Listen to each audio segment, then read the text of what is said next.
at the Latrobe Valley Airport Club, and the weather today is nasty. It's blowing about 20 knots, but I just thought I'd start a video, show you around the Latrobe Valley Airport Club here, and I'll go and show you my Jabiru. So we'll go down the hangar and have a look at the my pride and joy. Cheers. Alright, so down at the hangar, got my Jabiru stored in here. Outside, not sure if you can see that. There we go, outside, but it is fairly well blowing. It's pushing about 25 knots. I come out here today I was going to take the aircraft out and give it a wash. It's just been through an engine change. Got a few fingerprints and that sort of thing over it. Like to keep it nice and clean. But I think it's even a bit too risky for that. Bit too windy outside today. So we'll just make a video and show you guys around the Jabiru. Why did I choose the Jabiru? Well, did my training in one last year, so I've been flying for a year. 30 years in the Defence Force, almost to the day. Just left the ADF and did all my training in an Australian Jabiru, so based here in Victoria, Australia. The opportunity came up to buy one, so I did. I'll make another video about the engine change that we just completed, but it's a 2009 Jabiru with a new Gen 4 engine recently fitted. It's got about 7 or 8 hours on it now, but I'll show you around the aircraft. Alright, my pride and joy, the Jabiru 160. Sorry about the hangar noise, but it's pretty windy. The aircraft itself, so it's a Jabiru 160D D model. They come in different variants. You can get a 4-seater version, which is a 230 series, or the 430 series, which has an extra door just there, and the ability to carry extra people, but that comes with different licenses, etc. This current aircraft fits into the light sport aircraft category in Australia, which is less total all-up weight, under 600 kilos.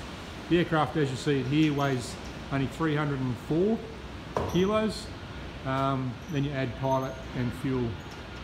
As far as the fuel goes, holds 65 litres each side. Does that work out on math? Gives 135 litres total in the fuel caps on each side. So you have to, with 2 people on board, you just have to do the maths to keep your total all-up weight down. Fitted with the nice carbon fibre prop. Those guys that know me, I've got a aero modelling background. I still fly radar controlled model aeroplanes, so I enjoy, the nice things, keeping things nice and neat. Some of those procedures with the model aircraft actually transfer across pretty well as well. The engine, we've just fitted a brand new 2019 Gen 4, Generation 4. It's a 2200cc, 85 horsepower, flat 4 engine, 4-stroke obviously. And what's that give us? Cruises, I think I've picked up a bit of speed. Cruises easily at 95 knots, climbs out at 80 knots, about 1,000 foot a minute. Having no issues so far, got about 8 hours on it. Wingspan, I'm not too sure, I think it's about 8 metres. I have to check that on the website. As far as the airframe goes, I'm a previous airframe fitter in the Defence Force, so being an airframe guy, it's a fully composite aircraft, composite wing, composite fuselage, what they say, monocoque construction. Nice and simple to work on as far as the airframe goes. One of the good things with a light sport aircraft, once you do a couple of exams, if you like, you can maintain your own aircraft to a certain degree. Engine changes and things like that, you utilise a landing.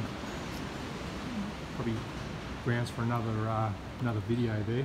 It's all the flight controls just with your Teleflex cables.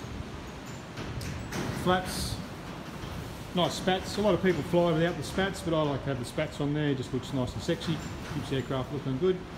Keep it nice and clean. Like I said, I was going to wash it today. It has been sitting for a while we waited for the new engine. but I'm not going to risk dragging it outside in the wind out there. The elevator, got these tabs on the back, which are just a mechanical trim tab. When you move the trim, which we'll show you in the cockpit, it actually moves the whole elevator control surface with the rudder. Just simple teleflex cables, easy for adjustment, etc. And from Aero Modelling Buddies, probably notice I've got a fair bit of right rudder trim kicked in, just to help with the torque, etc.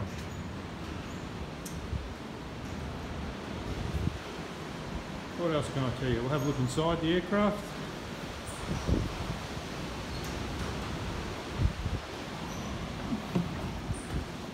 These things look, I'm 6 foot, 183 centimetres.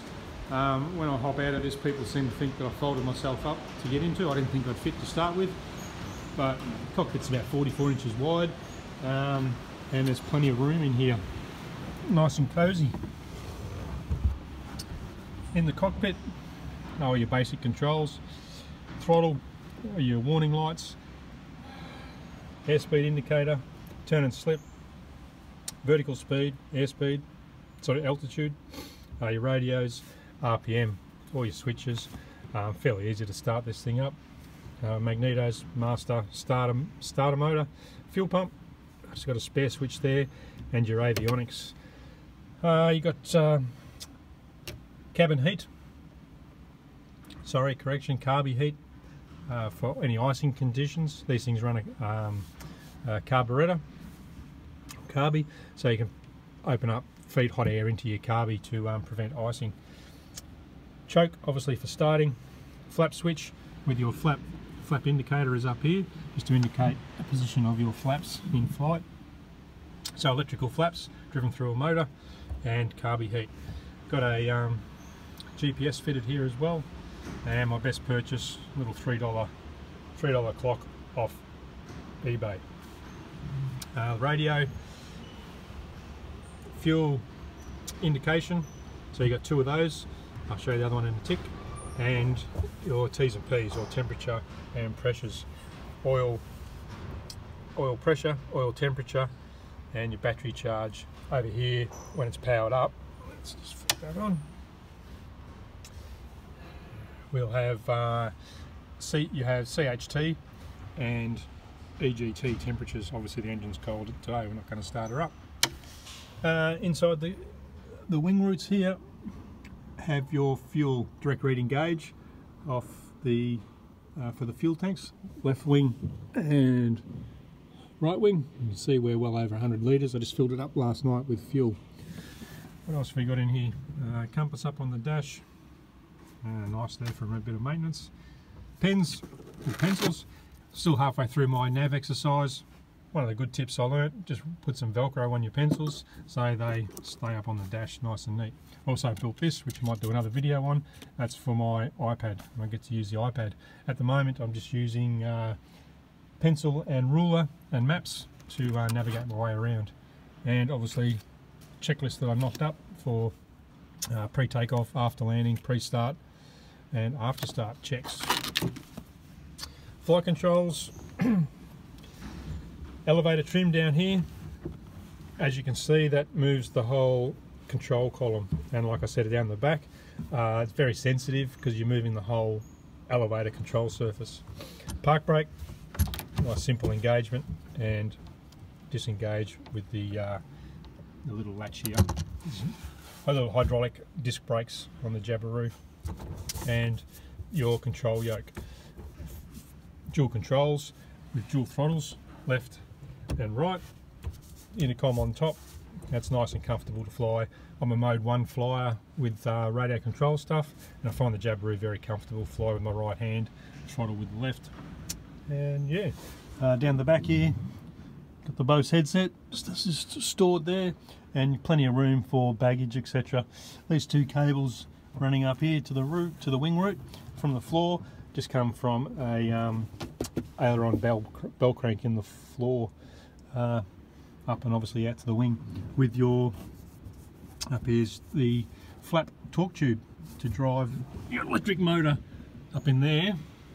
the right wing root to drive your flat torque tube. Down on the floor, just the rudder pedals. One good thing is to wear good shoes when you go flying. You know, some nice comfy runners, etc. I tend to be a bit of a work boot guy around the house, etc. If I come out here in my work boots, you've only got the small rudder pedals. Big clunky work boots are a bit hard, so you do get a bit of feedback through your rudder pedals. So nice comfy shoes are good. Like the aircraft's nice and clean with the carpet and the leather interior, which is nice. So there's a quick walk around in my little Jabiru. There is a lot of, you know, I take the opinion, just do your own thing, whatever you like to do your own research, find out what you want to do. I just thought I'd do some videos. This has been the first one. How much training we've done now? It took about 12 months training, had a few hiccups along the way, a lot of learning. Just about to go on a couple more nav exercises, 2 or 3 hour navs, going to fly around Port Phillip Bay, up through Kilmore Gap with my instructor, so I hope to catch that on video. So if you like this video, what do they say? Subscribe and like. Feel like a bit of a teenager, but I'm going to try and film some stuff. It also makes it fun for me, because flying along by yourself, you get to see some great things, but it's good to have you guys along as well, just to have a look at that. So yeah, if you enjoyed this video, subscribe, we'll do some more, and I'll take you flying next time. Cheers.